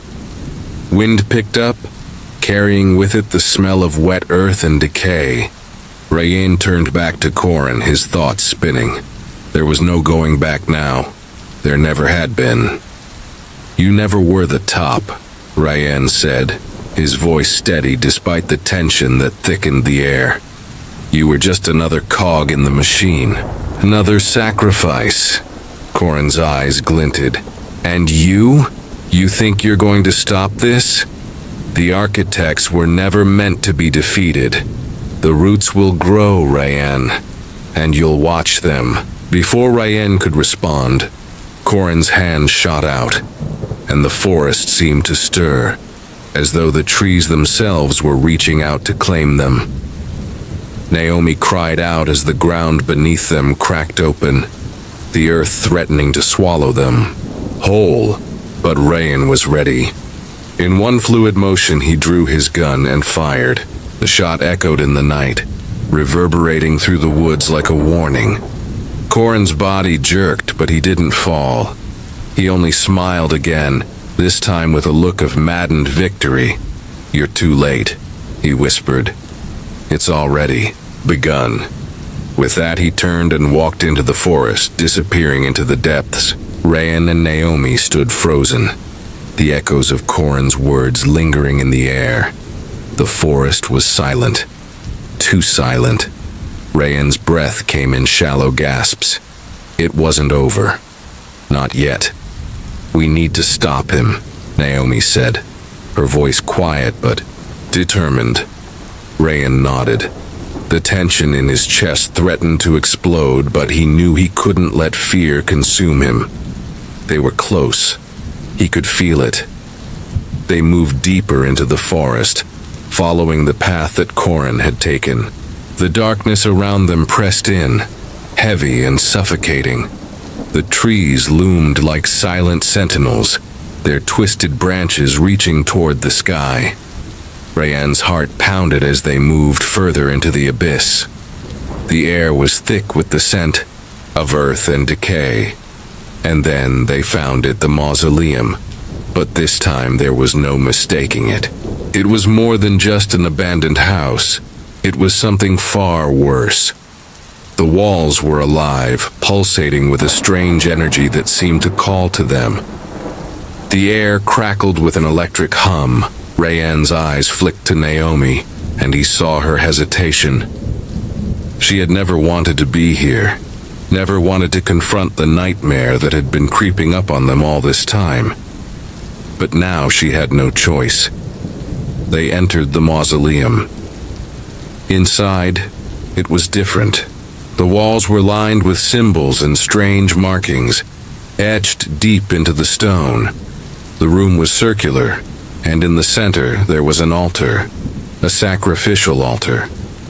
A deep red light emanated from it, casting eerie shadows that seemed to dance around them.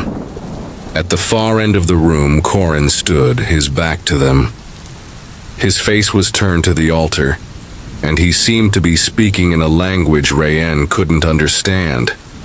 The ritual had already begun. Naomi stepped forward, but Rayanne stopped her. No, he said, his voice firm. We need to stop this. Now.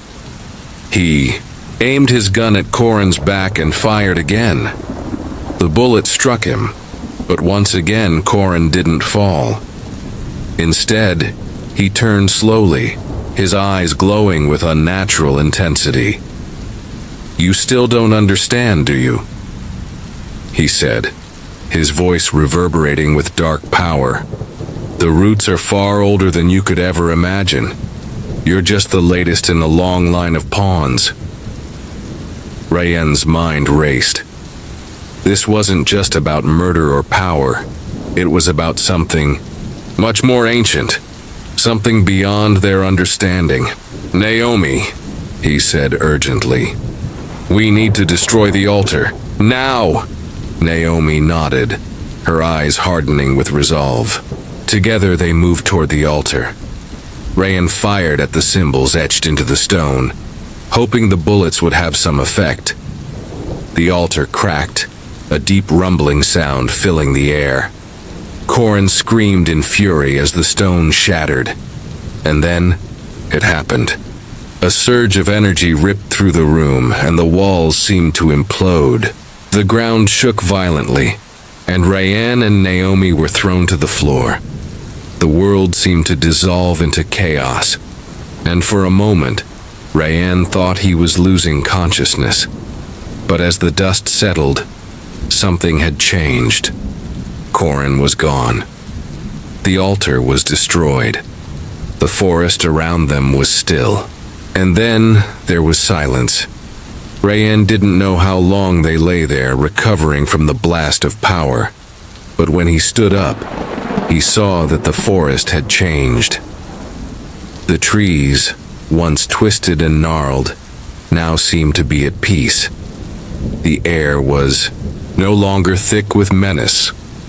Naomi stood beside him, her expression somber but calm. "It's over," she said quietly. Rayenne didn't respond at first. His eyes swept over the now peaceful forest, and for the first time in weeks, he felt a flicker of something he hadn't experienced in a long time: hope. But the truth was they would never truly escape the past. They had won this battle, but there were always more roots to uncover, more darkness to fight, and somewhere deep beneath the earth, the roots of evil still lay in wait. But for now, they had won. For now, they had peace. For now, Calderwood was free.